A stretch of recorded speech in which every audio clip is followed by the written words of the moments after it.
مگر تین چیزیں ایسی ہیں جو سمجھ لے تو آپ خوشی میں ہوں یا غم میں ہوں. یہ ڈپریشن جس کا شکار ہیں لوگ مر رہے ہیں, یہ کہیں گے تدبیروں سے یہ حل ہو جائے, ساری دنیا مل کر کانفرنسیں کر لے اور حکومتیں اسکیمیں بنا دے. نہیں, یہ اللہ نے کانٹا رکھا ہوا کہ مخلوق کو احساس رہے کہ ہم اس کے غلام. مصیبت نہیں ختم ہوئی, کسی نہ کسی رنگ میں آئی. جیسے جیسے یہ دوائیاں زیادہ ایجاد ہوئی بیماریاں بڑھ گئی. ایسی بیماریاں جن کا نام ہی نہیں کسی نے سنا تھا اور علاج ہی نہیں ہو رہا. ڈاکٹر صاحب آندھی کہتے یہ حربے بس ہو گئے, ہم اب اللہ سے دعا کرو. تو اللہ نے جو باتیں کہی ہیں ان میں سے تین باتیں جو آج کی بات سے متعلق ہیں ذہن میں رکھیں. آپ شفا پا جائیں گے ڈپریشن سے.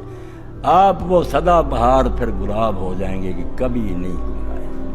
پہاڑ بھی گریں گے نا آپ کا دل ہنستا خوش ہوں گے. آپ پاک فرماتا ہے من یتق اللہ یجعل لہ مخرج. آپ نے پھر تفسیروں سے پڑھنا, میں اشارہ کر کہتا جو اللہ کہتا جو مجھ سے ڈریں گے, میرا حکم مانیں گے اور گناہوں سے بچیں گے, وہ سمجھتے ہیں مصیبتوں میں پڑے رہیں گے, بھوکے مریں گے, معاشی تنگیاں آئیں گی. بالکل غلط بات ہے. یہ تنگیاں نیکوں کو بھی آئیں گی, وہ الگ بات ہے, وہ اللہ تعالیٰ کی مرضی ہے. مگر مومن کے لیے یہ چیزیں کوئی بری چیز نہیں, بہت اعلیٰ سے. تین چیزیں سہارا دیتی ہیں. ایک یہ کہ اللہ تعالیٰ میرے حالات سے آگاہ ہے. جس کو اللہ کے علم مطلق کا یقین نہیں نا, وہ نہیں جانتا کہ جو جہان چلا رہا ہے اس کو سارے حالات کی خبر ہے. جو سمجھے مصیبت یار آ گئی پتہ نہیں, اللہ کو پتہ ہی نہیں, تو ڈپریشن نہیں کا شکار نہیں ہونا تو اور کیا ہوگا. جو مانے کہ اگر ذرہ بھی یہاں حرکت کر رہا ہے تو کائنات کا مالک جانتا کہ یہ ہو رہا.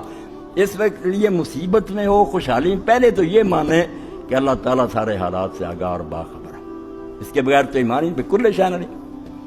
دوسری بات یہ مانے کہ وہ اللہ حکیم ہے, پاگل نہیں ہے, بیوقوف نہیں ہے, نادان نہیں ہے.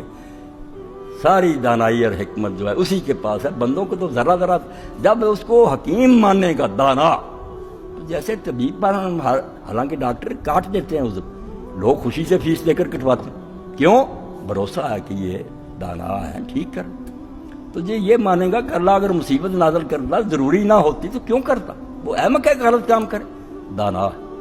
اور ساتھ یہ کہ اگر سمجھے کہ جانتا بھی ہے دانا بھی ہے مگر وہ یار مہربان نہیں ہے, لاپرواہ ہے. لوگ مرتے رہے روتے رہے, جیسے یونان کے دیوتا جو ہیں وہ پہاڑ پر بیٹھے تماشا دیکھتے تھے, لوگ جتنا جتنا چیختے تھے انہیں مصیبتوں میں خوشی نہیں. وہ رحمان اور رحیم, ماں باپ کے دل میں بھی وہ شفقت نہیں ہے. یہ تین صفات پر اگر یقین ہو جائے کہ وہ سب کچھ جانتا ہے, اس کے حکم سے ہو رہا, اور وہ دانا ہے, اور وہ خواہ کسی کو تنگی میں نہیں ڈالتا, رحیم ہے, مہربان ہے, جو اس مصیبت میں ملے گا. آپ ہی سوچ رہے ہیں کہ وہ پھر ایسا نہیں پودا ہوگا جو دریا کے کنارے ہوگا, جو کبھی خشک ہوگا ہی نہیں. مصیبتوں کے پہاڑ بھی ٹوٹے, دوسرا کروڑ پتی بھی ہوگا نا, آپ ٹٹول کر دیکھیں, پریشان غمگین, گولیاں کھا کر سوئیں گے.